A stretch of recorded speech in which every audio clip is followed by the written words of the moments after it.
Hello everyone, I'm Saket Bajpayee, co-founder Prayas Physics Classes, Dehradun. Welcome students, let's have a look at this beautiful problem from Rudolph. The question says, a planet of mass m moves along an ellipse around the sun so that its maximum and minimum distances from the sun are equal to r1 and r2 respectively. Find the angular momentum capital M of this planet relative to the centre of the sun. तो देखिए बच्चों, यहां पर मैंने diagram में दिखाने की कोशिश करी है कि सन के अराउंड है ना, सन के अराउंड ये जो प्लैनेट है जिसका मास कितना दे रखा है अपने को, स्मॉल m दे रखा है ना, ये इस तरीके से लेटर से मूव कर रहा है ना, in around the sun in an elliptical path. अब हमारे को सवाल में दे रखा है कि जो मैक्सिमम और मिनिमम दूरी है from the son of the planet वो कितनी है, r1 एंड r2 है। ठीक है, अब हमसे पूछा गया है angular momentum capital M of this planet relative to the centre of the sun. ठीक है, तो देखिए बच्चों, एक काम करते हैं इस सवाल को सॉल्व करने के लिए। जब ये प्लैनेट जो है लेट अस सी कि कहां पर था, वो था एपोजी पे, है ना, तो उस समय हम लोग समझ सकते हैं कि वो सन से सबसे दूर था और उस समय उसकी स्पीड मान लीजिए मैं कह दे रहा हूं v1। और जब ये प्लैनेट था पेरीजी पे, तब मैं मान ले रहा हूं कि इसकी स्पीड हो गई थी कितनी, v2 हो गई थी। ठीक है, अब देखिए बच्चों, एक बहुत मजेदार चीज और वो ये है कि जब भी आप सन के रेस्पेक्ट में प्लैनेट को देखेंगे तो आप ये पाएंगे कि फोर्स तो हमेशा प्लैनेट के ऊपर इस तरीके से अट्रैक्टिव लग रहा है टूवर्ड्स द सन। तो हम लोग समझ पा रहे हैं कि सन के रेस्पेक्ट में अगर हम लोग प्लैनेट पे लगने वाले टॉर्क को देखें तो देखिए आर वेक्टर हो गया ऐसा और एफ वेक्टर हो गया ऐसा। तो आर और एफ दोनों कैसे हो गए, दोनों एंटी पैरेलल हो गए। तो इस वजह से हम लोग समझ पा रहे हैं यहां पर बच्चों कि R vector cross F vector ये क्या आएगा, 0 आएगा। क्लियर है? तो इस वजह से हम लोग यहां पर कह सकते हैं कि टॉर्क जो है ना, टॉर्क जो है इस प्लैनेट के ऊपर नहीं लग रहा है ना। अगर हम लोग सन के रिस्पेक्ट में देखें तो आर क्रॉस एफ क्या आ जा रहा है, 0 आ जा रहा है। तो टॉर्क इसके ऊपर कितना लग रहा है, 0 लग रहा है। तो अगर टॉर्क नहीं लगेगा तो हम लोग समझ सकते हैं कि एंगुलर मोमेंटम कैपिटल M वो क्या रहेगा, हमेशा कंजर्व्ड रहेगा। क्लियर है ये बात? तो बच्चों, इस वजह से हम लोग कह सकते हैं कि जब ये जो प्लैनेट है वो कहां पर था, वो था एपोजी पे, है ना। तो उस मोमेंट पर जो उसका एंगुलर मोमेंटम होगा वो सेम रहेगा कब, जब प्लैनेट कहां पर हो, जब प्लैनेट हो पेरीजी पे। ठीक है, तो हम लोग यहां पर क्या लिख सकते हैं, हम लोग यहां पर लिख सकते हैं m v1 r1 should be equal to m v2 r2। ठीक है, इसके अलावा बच्चों, अगर हम लोग सन और प्लैनेट को मिला करके अपना सिस्टम कह रहे हैं तो यहां पर कोई भी डिसिपेटिव फोर्स तो है नहीं, तो हम लोग यहां पर क्या कर सकते हैं, एनर्जी को कंजर्व कर सकते हैं। तो अगर एनर्जी कंजर्वेशन लगाएं तो हम लोग एक और इक्वेशन हासिल कर सकते हैं। वो कितनी हो जाएगी, तो देखिए ये होगी हाफ m v1 स्क्वायर। इसकी काइनेटिक एनर्जी जब ये कहां पर था, जब ये था एपोजी पे, प्लस इसकी कौन सी एनर्जी और लेंगे, पोटेंशियल एनर्जी, तो वो कितनी हो जाएगी, minus g capital ms into small m upon r1। This should be equal to half small m v2 का स्क्वायर, मतलब काइनेटिक एनर्जी जब ये कहां पर है, पेरीजी पर है, फिर इसमें क्या ऐड करेंगे, ग्रेविटेशनल पोटेंशियल एनर्जी, है ना, वो कितनी हो जाएगी, minus g capital ms। Capital ms में क्या कह रहा हूं, मास ऑफ सन के लिए यूज कर रहा हूं। ठीक है, minus g capital ms into small m। ठीक है, स्मॉल m क्या है, मास ऑफ प्लैनेट है, अपॉन r2। ठीक है, तो अब देखिए बच्चों, हमारे पास दो इक्वेशन आ गए हैं जिसमें हमारे पास अननोन क्या है, हमारे अननोन है v1 और v2।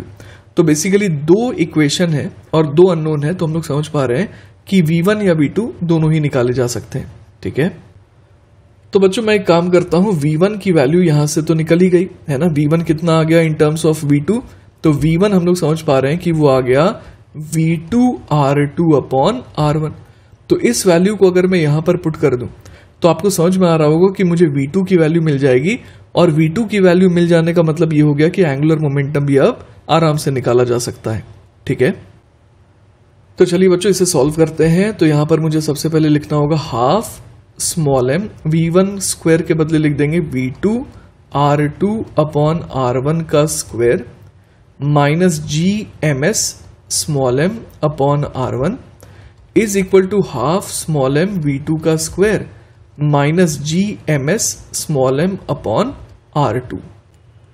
तो चलिए बच्चों v2 वाले टर्म को एक तरफ लेके चले आते हैं। तो यहां से आ जाएगा half small m v2 square और इधर क्या आ जाएगा r2 square upon r1 square minus 1 is equal to ये बन जाएगा G M S into small m 1 upon r1 minus 1 upon r2।